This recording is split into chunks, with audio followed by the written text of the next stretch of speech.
Ready for this? There's a lot of stuff up here. But do not panic, because it's a pattern.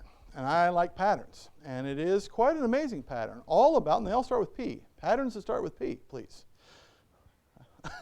There are promises. There is punishment. There's also preeminence. And preeminence, you know what preeminence means? Superior to anything else. Who do you think is preeminent? God, and that's what he reminds us. God is preeminent over idols, over Egypt, over anything else people may turn to. But also there is peace. So many times in these chapters he uses the words, fear not. And he wants to make sure they have peace, even with the punishment, because they do not trust or believe the promises and they forget that God is preeminent. Still there is peace. And all of this points to a pattern in all of these chapters. From chapter 40 to 44, we have the same pattern each and every time. In fact, if you want to, this is on the video and stuff, you want to take a picture of it or something, but you want to write all these down. But basically this pattern is over and over again, really starting from chapter 39, where God tells Hezekiah, King Hezekiah, that judgment is coming. Babylon is going to come, not in your lifetime, but your son's lifetime. That's when Hezekiah said those infamous words. Well, that's cool. As long as it's not during my lifetime, I really don't care. Not a nice thing to say. But judgment is coming, but he follows that up right away with a promise, that one crying in the wilderness, right? So even right after he says judgment is coming, he gives that promise, a promise of John the Baptist. Will come, make the way for the Christ. And there is peace. There is, do not fear, do not get hung down, because God is what? Preeminent. He is over the idols. Do not turn to idols. Do not turn to other ways. Put your trust in God.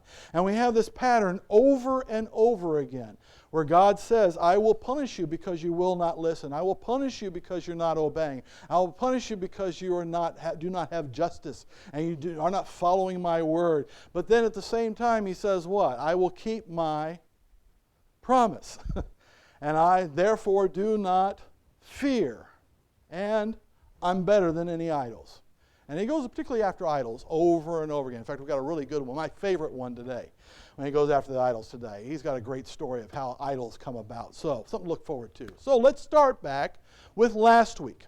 Last week in chapter 42, verses 1 through 7, we had the promise of the servant, the Christ, would come. In fact, let's go take a quick look at it. In Isaiah chapter 42, we have God telling them that the Christ is coming. Chapter 42, verse 1. Behold my servant, whom I uphold, mine elect, in whom my soul delights. I have put my spirit upon him, and he shall bring forth judgment to the Gentiles. And this is the amazing thing Isaiah is talking about. It's like, this is the Christ, but Christ is supposed to come to who? To Israel, right? But even in the promise to Abraham, it says the Christ will be a promise and a blessing to who?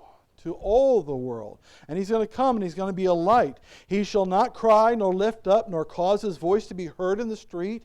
A bruised reed shall he not break, and the smoking flax shall he not quench. He shall bring forth judgment unto truth. And this is the Christ. He did not come yelling and screaming, did he? He did not come to answer and to make his point. He came to preach and to show. He shall not fail nor be discouraged till he has set judgment in the earth, and the isles, the earth shall wait for his law. Thus saith God the Lord, He hath created the heavens and stretched them out. He has spread forth the earth, and that which cometh out of it, he that giveth breath unto the people upon it, and spirit to them that walk therein. Again, this is that preeminence of God even coming in here, right? God is the one that did all this, and God says so. It will happen, won't it? I, the Lord, have called thee in righteousness, and will hold thine hand, and will keep thee, and give thee for a covenant of the people, for a light of the Gentiles, to open the blind eyes, to bring out the prisoners from the prison, and them that sit in darkness out of the prison house. And this is what Christ said he did, right?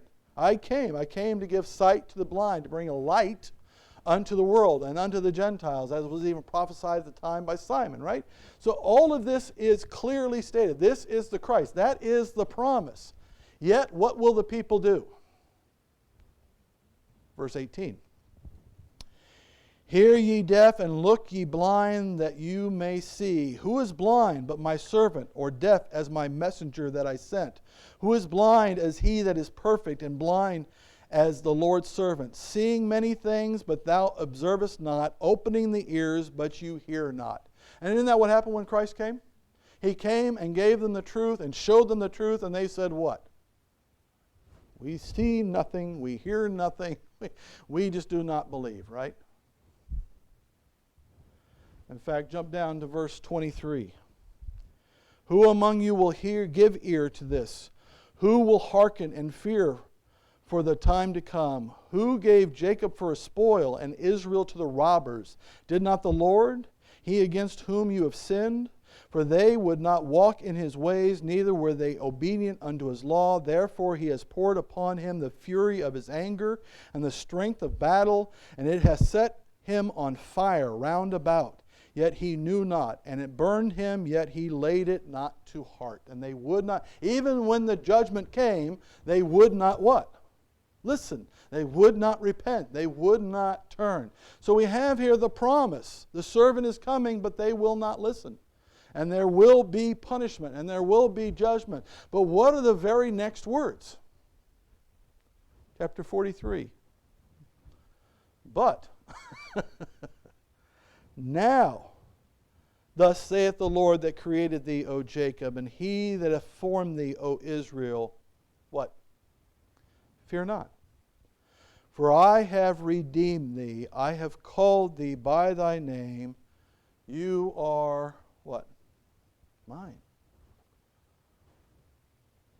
Promise, which they failed to accept. Therefore they got the punishment, but God is always faithful, isn't he? How important is that to us nowadays? Very. How many of us fail? How many of us does God have to chasten? Yet we should fear not.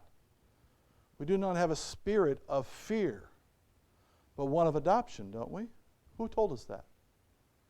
Paul tells us that in Romans, doesn't he? So we do not fear, and he's saying the same to them. I'm never going to give you up. I'm never going to let you go. It's going to be okay, right? In fact, look what he says. When thou passest through the waters, I will be with you, and through the rivers, they shall not overflow you. When you walk through the fire, thou shalt not be burned, neither shall the flame kindle upon thee. I'm bringing the fire. I'm bringing the waters. I'm bringing the floods. But who's in control of the fire and the flood? Even when it's judgment from Babylon, even when it's judgment from Greece, even when it's judgment from the Persians, even when it's judgment from people and the world, who is still in control? God.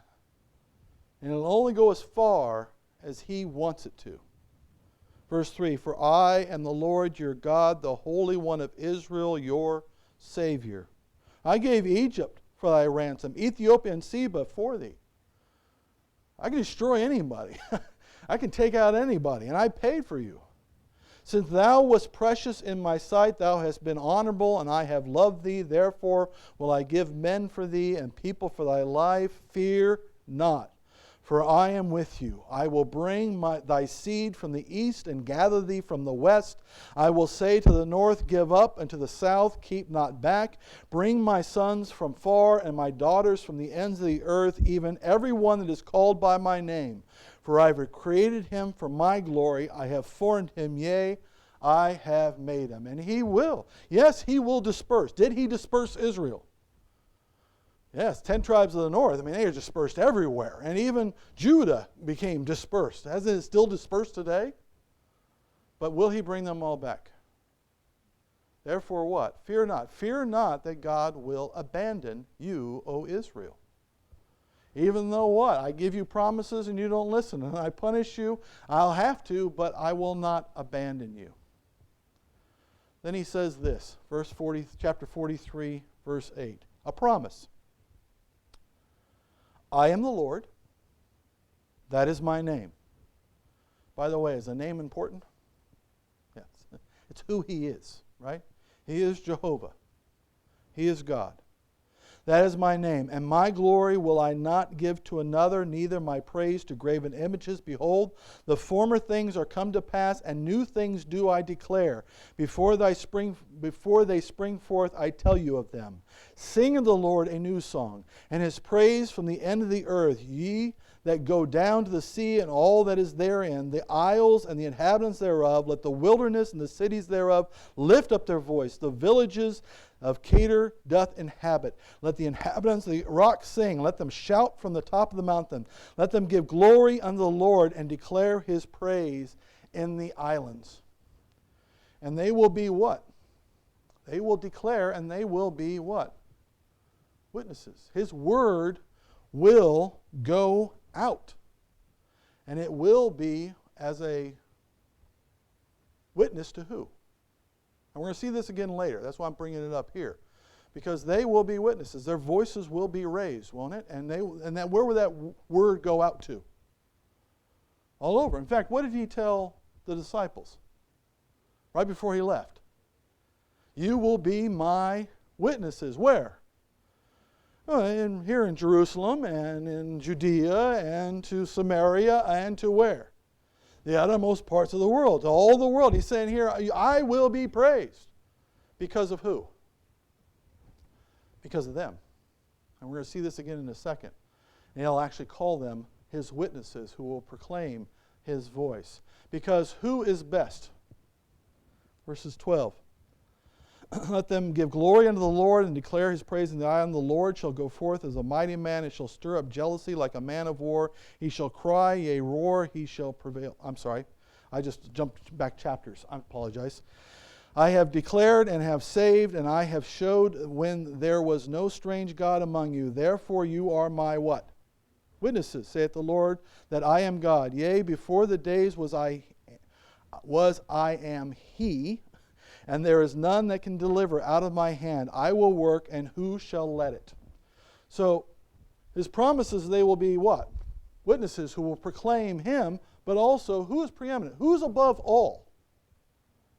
Who can stand up against God? Who can declare other than God? He is it, right? And does the fact that you're under judgment change who God is? Does the fact that you're going through a tough time change who God is? Does the fact that you've been rotten change who God is? Or the fact that you're doing well, does that change who God is? He is the one, and he is the one preeminent over all. Yet what? Chapter 43, verse 21. Jump down to there. This people have I formed for myself. They shall show forth my praise. They in the end they will, right? But do they always? But thou hast not called upon me, O Jacob. But thou hast been weary of me, O Israel. You have not brought me the small cattle of thy burnt offerings, neither hast thou honored me with thy sacrifices. I have not caused thee to serve with an offering, nor wearied thee with incense. Thou hast bought me no sweet cane with money, neither have you filled me with the fat of thy sacrifices. But thou hast made me to serve with thy sins. Thou hast wearied me with thine iniquities. I, even I, am he that blots out thy transgressions for mine own sake, and will not remember thy sins.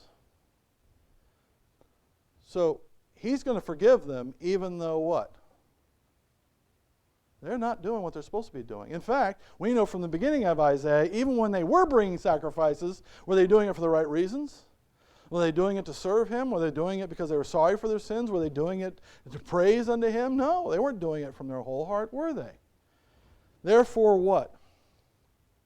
Verse 26. Put me in remembrance, let us plead together, declare thou that thou mayest be justified. Thy first father has sinned, and thy teachers have transgressed against me. Therefore I have profaned the princes of the sanctuary, and have given Jacob to the curse, and Israel to reproaches. So judgment will come, because why? They're still not wanting to get close to who? Close to God. Even though they're supposed to be the what? Witnesses, yet Even though God is preeminent, they still will not lift up their voices. They still will not come close to him. And who's the problem? You notice the problem here is the teachers, the fathers, the princes. They're not following, and it's leading everybody away. Therefore, there's no hope, right? Didn't we just leave off with punishment? They are a curse. Anybody want to guess how the next chapter begins? But chapter 44. Yet. Oh, he's changed up the words on me. Instead of but, he says, yet. Yet now hear, O Jacob, my servant, and Israel, whom I have chosen. Thus saith the Lord that made thee, and formed thee from the womb, which will help thee. What? Fear not, O Jacob, my servant. And thou, Yeshurun, whom I have chosen. And that's just the name of one who's blessed and one who's chosen. For I will pour water upon him that is thirsty, and floods upon the dry ground. I will pour my spirit upon thy seed, and my blessing upon thy offering, and they shall spring up as among the grass, as willows by the water courses. So we have this great promise here, don't we? Fear not. Why? Because I will pour out my spirit upon your seed. And did he do that, by the way? Anybody remember a lesson recently where we looked at that? We looked at Sunday morning, didn't we? That, yes, at Pentecost, what happened? He poured out his spirit. And even as that happened and they were preaching, what did all the people think? Oh, they're all just a bunch of drunks. But what did Peter say? Let's go take a look. Let's go to Acts chapter 2, verse 14.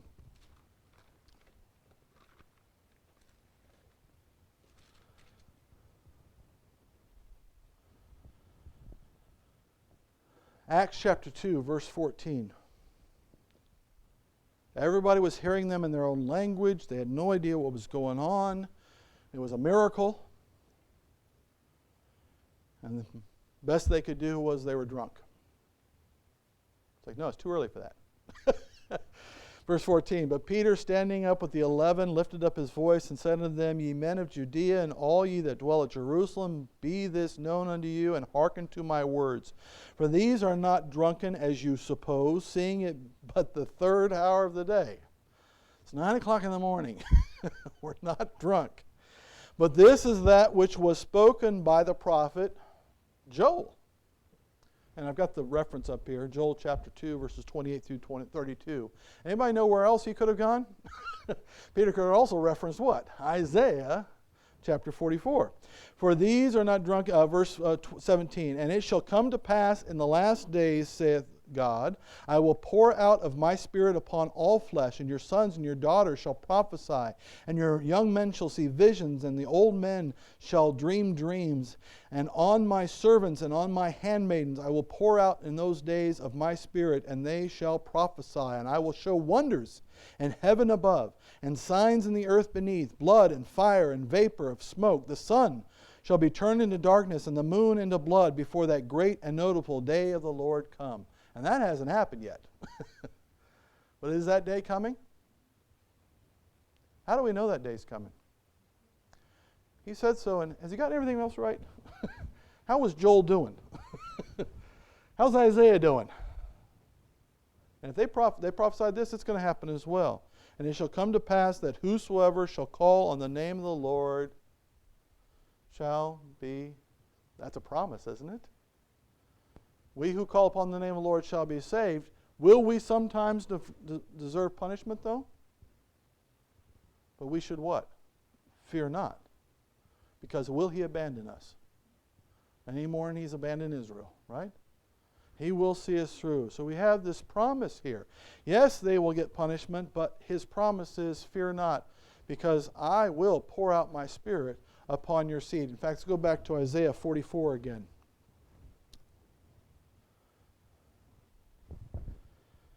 In fact, there's a neat little next verse in verse 5. Not only will he pour out his spirit, and it will grow like grass. And isn't that what's happened? Once he poured out his spirit, it just keeps growing, doesn't it? More and more and more and more. Growing out throughout all the world. Right? It's like an invasive species. In a good way. And then he says, one shall say, I am the Lord's, and another shall call himself by the name of Jacob, and another shall subscribe with his hand unto the Lord, and surname himself by the name of Israel. And they will own it. In fact, how many of us call ourselves by the name of Jesus? What do we call ourselves? Christians. We ascribe that name to us, and we take it as a possession. He says, this is what's going to happen, right? Is this important? That's his promise. Therefore, he says, what? In verse 6 through 8. Thus saith the Lord, the King of Israel and his Redeemer, the Lord of hosts. I am the first and I am the last, and beside me there is no God. Again, that's that preeminence again. It is God, and it's God who's saying this. And who, as I, shall call and shall declare it, and set it in order for me, since I appointed the ancient people. And the things that are coming and shall come, let them show unto them. Fear ye what? Not. Because who's in control? Who's the one that sets it all in order? See, that's the beauty of all of this, right? I say I am saved. I say that I'm going to heaven. I say that my sins are forgiven. I only say that because who says it?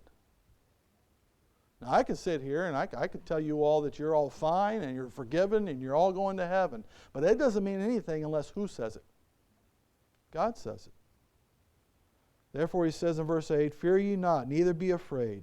Have not I told thee from that time and have declared it? You are even my witnesses. Is there a God beside me? Yea, there is no God. I know not any. And if God doesn't know of any other gods, then there are no other gods. In fact, that's when he goes into this great preeminence. He goes to this great story. He says, let me get this straight. Here's what you do. You get a carpenter, right? And he comes in and he figures out and measures out where the idol's going to fit. And if you're ever going to make a god and you have to measure to make sure it fits, you're already starting off a little problem, aren't you? So measures it out, figures out how it's going to fit in the decor, what kind of metal you may want, what kind of look you may want, figures it all, and then he goes out and he cuts down a tree. And he takes half the tree and burns it for a fire, because that part of the tree was not a god. You hope he gets the right side, right? And the other part he carves out. What does he carve away? Everything that's not a god, right? Carves it all out, carves it up, makes it into, and then he takes it and he takes it to the person who's going to make it into gold, cover it with gold or whatever, and then you put it in your house and you put it down in the spot and then you worship it as a god. How smart is that? How many are happy we don't have a God that's small? And what can that God say? What can that God do? Nothing. Because it is not a God. And that's what he basically says between 9 and 20. It's a great description of exactly what people are doing. You say, well, yeah, but we don't have a lot of idols and things like that nowadays. Oh, yes, we do. Is it any more silly to worship a person? It's just as silly, isn't it? Is it any more silly to worship money? Something you can carry around in your back pocket? Something that's just digits in a spreadsheet? Is it any more to worship an ideal or philosophy of man? Right? It's still just as silly, isn't it? How much greater is God than all those things? And why does he keep bringing up this preeminence thing? He keeps bringing it up over and over and over again. He brings it up 1, 2, 3, 4 times because when we go through the punishment because we are not worshiping God, we are not obeying God like we should. We are not trusting his promises what we should. It's a funny thing. One of the things we often do is when we're getting punished, we turn to who to save us? Things of this world. What got us in trouble to begin with? That's like saying, I'm $10,000 in debt. I better take out a $100,000 loan. How brilliant is that? You say, government does that all the time. Yes, it does. And it's dumb. Right? It doesn't make any sense. And that's why he keeps bringing this up. Don't even think to turn to other things. Don't turn to idols. Don't turn to men. Don't turn to other countries. Don't turn to other things. It is my judgment. Do not fear. It will not destroy you. Instead, how should we react to God's judgment? Repent and learn. And then grow closer to Him, right? Isn't that the whole purpose? That's why he keeps saying this over and over. Yes, judgment will come because we do stupid stuff. We turn from God, but He will always keep His promises. Will He keep His promise that He will send the Christ? Or before that, in chapter 40, it was to send John the Baptist, right? The one crying in the wilderness. Then will He send the servant? Yes. Then will He make us witnesses? Will He then pour out His Spirit? Has He done all those? He's kept all those promises, hasn't He? And also the judgment has come, but in the judgment, let us turn to God only. And what? What does He say every time this says peace? All four, what does He say in every one of them? Fear not, for I am with you. You are mine. How many are happy about that? Very good. In fact, he finishes this whole section, chapters 40 through 44, with yet another promise. Chapter 44, verse 21. Isaiah 44:21. Remember these, O Jacob and Israel, for thou art my servant. I have formed thee, thou art my servant. O Israel, thou shalt not be forgotten of me. That's a good promise, isn't it? I have blotted out as a thick cloud thy transgression, and as a cloud thy sins. Return unto me, for I have redeemed thee. That's how you react to the judgment of God, to chastening of the God. You realize, please forgive me, and He will what? Forgive us. And then turn to Him, right?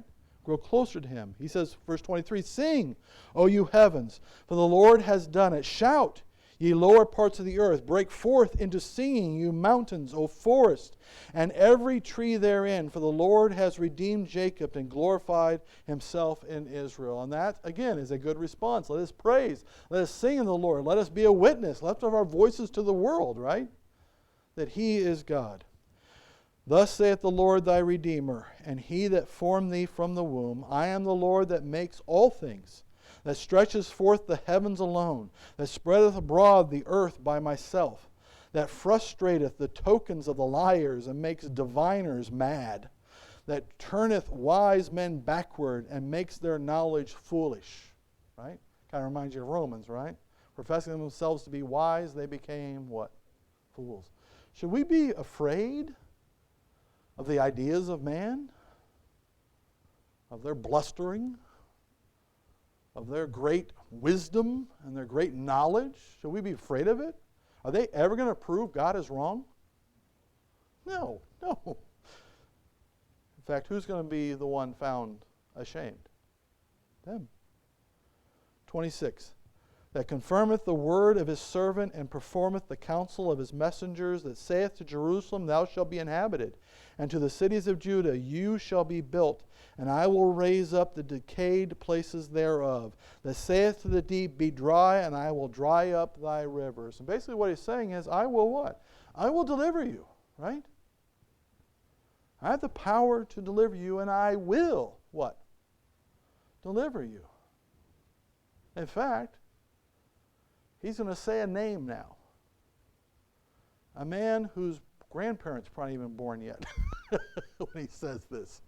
Quite possible. Verse 28. That saith of Cyrus, He is my shepherd, and shall perform all my pleasure, even saying to Jerusalem, Thou shalt be built, and to the temple thou foundation shall be laid. And who was it, king of the Persians, that said, You may go home now from Babylon, and you may rebuild what? The temple. And you may rebuild what? The wall and the city of Jerusalem. Who said that? Cyrus. And he's naming them how many years before? hand, saying, hey, he's the guy. I'm going to use him. I will deliver. I will see you through. So even if we're going through a time of chastening, should we fear? Should we say God has abandoned us? Should we say there is no hope? That's what they said back in chapter 40. There is no hope. God has abandoned us. And he says what? No, I haven't.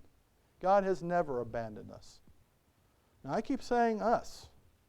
I'm not Israel, are you? But there is a chapter in the New Testament that says exactly the same thing that as Isaiah is saying over 4 chapters over and over again to Israel. Let's go take a look at it. Hebrews chapter 12.